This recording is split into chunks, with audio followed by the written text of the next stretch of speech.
আসসালামু আলাইকুম। Technique easy এডুকেশনের পক্ষ থেকে সকলকে আন্তরিক শুভেচ্ছা ও অভিনন্দন জানিয়ে শুরু করছি। আমি মইনুল ইসলাম।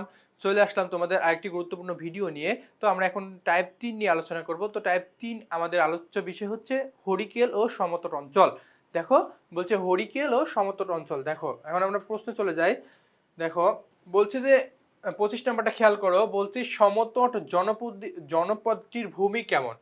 বলছে সমতট জনপদটির ভূমি কেমন? এটা হচ্ছে মূলত আর্দ্র এবং নিম্নভূমি। ঠিক আছে? সমতট জনপদটির ভূমি কেমন? এটা হচ্ছে আর্দ্র এবং নিম্ন এলাকা নিয়ে গঠিত হয়। তাহলে কি এটা রাইট আনসার হচ্ছে ঘ।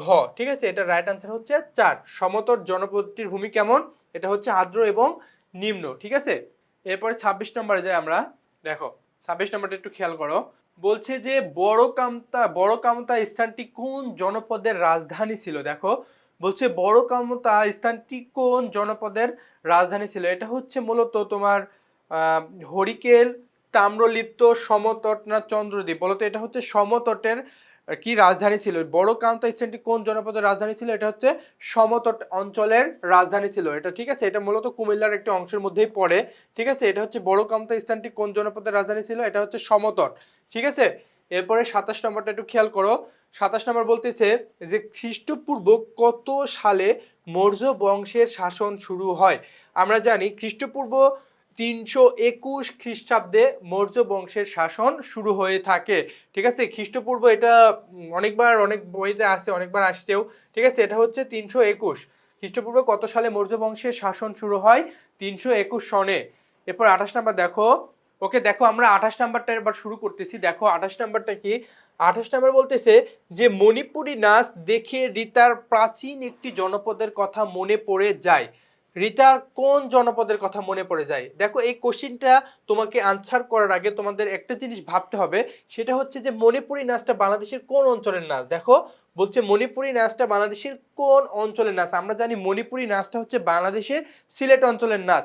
এখন দেখো সিলেট কিন্তু কোথাও দেওয়া নাই, বাট আমি আগে তোমাদেরকে পড়াইছিলাম যে সিলেট এবং চট্টগ্রাম বিভাগ বাংলাদেশের এই দুইটি হরিকেলের মধ্যে পড়ে বা হরিকেল জনপদের মধ্যে পড়ে। তাহলে দেখো মণিপুরী নাচ কোথাকার মধ্যে? সিলেট অঞ্চলে। ঠিক আছে? সিলেট অঞ্চলের বা সিলেট অঞ্চলে। ঠিক আছে? দেখো এখন আমরা সিলেট যেহেতু বের করতে পেরেছি, তার মানে আমরা সহজে জানি সিলেট হচ্ছে বাংলাদেশের জনপদ ছিল কোথায়? হরিকেল জনপদের মধ্যে ছিল। ঠিক আছে? তাহলে কি হরিকেল জনপদের মধ্যে ছিল। তাহলে মণিপুরী নাচ দেখে রিতার প্রাচীন একটি জনপদের কথা মনে পড়ে যায়। রিতার কোন জনপদটির কথা মনে পড়ে যায়? তাহলে হরিকেল জনপদটির কথা মনে পড়ে যায়, কারণ সিলেট ছিল মণিপুরী নাচের মধ্যে, আর সিলেট যেহেতু মণিপুরী নাচ, আর সিলেট হচ্ছে হরিকেল জনপদের মধ্যেই পড়ে। ঠিক আছে?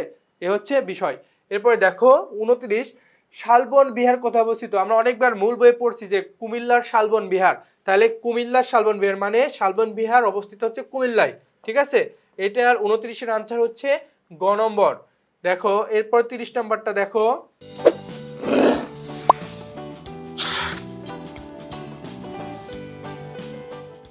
৩০ বলছে ৩০ বলছে কোন জনপদ বাংলার পূর্ব প্রান্তে গড়ে উঠেছিল? দেখো বলছে কোন জনপদ বাংলার পূর্ব প্রান্তে গড়ে উঠেছিল?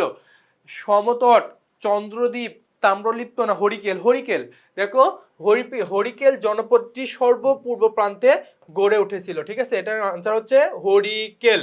এরপরে দেখো ৩১ কুমিল্লার প্রাচীন নাম কি? দেখো কুমিল্লার প্রাচীন নাম হচ্ছে সমতট। ঠিক আছে? কুমিল্লার প্রাচীন নাম কি? কুমিল্লার প্রাচীন নাম হচ্ছে সমতট। ঠিক আছে? কুমিল্লার প্রাচীন নাম হচ্ছে সমতট।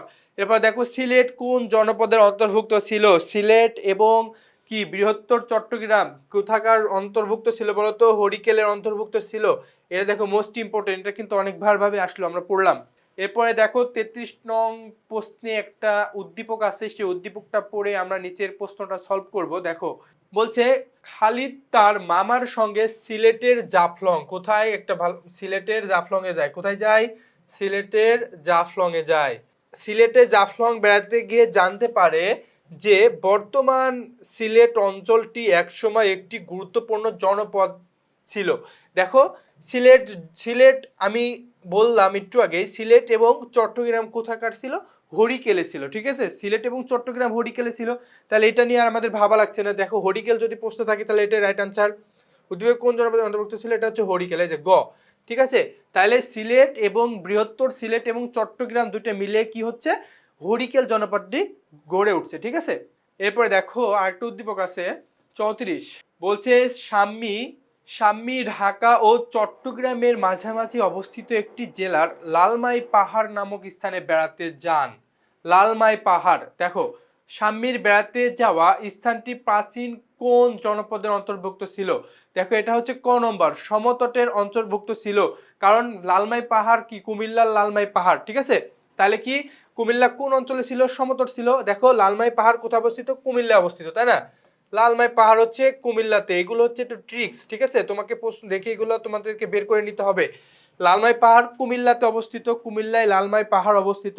তাহলে কুমিল্লা আমরা জানি সমতট অঞ্চলের মধ্যে পড়ে, ঠিক আছে। তোমাদের লালমাই পাহাড়টা মনে না থাকে, বাট কুমিল্লা তো জানো যে লালমাই পাহাড়টা কোথায় অবস্থিত? কুমিল্লা অবস্থিত। আর আমরা জানি কুমিল্লা সমতটের মধ্যে পড়ে। তাহলে 34-এর রাইট আনসার হচ্ছে ক, ঠিক আছে। 34-এর রাইট আনসার হচ্ছে ওকে, ঠিক আছে। আমাদের টাইপ 3 শেষ। ওকে, আমাদের টাইপ 3 শেষ। আমরা টাইপ 4 নিয়ে নতুন একটা ভিডিওতে তোমাদের সামনে দেখা হচ্ছে। সে পর্যন্ত ভালো থেকো, সুস্থ থাকো, আল্লাহ হাফেজ।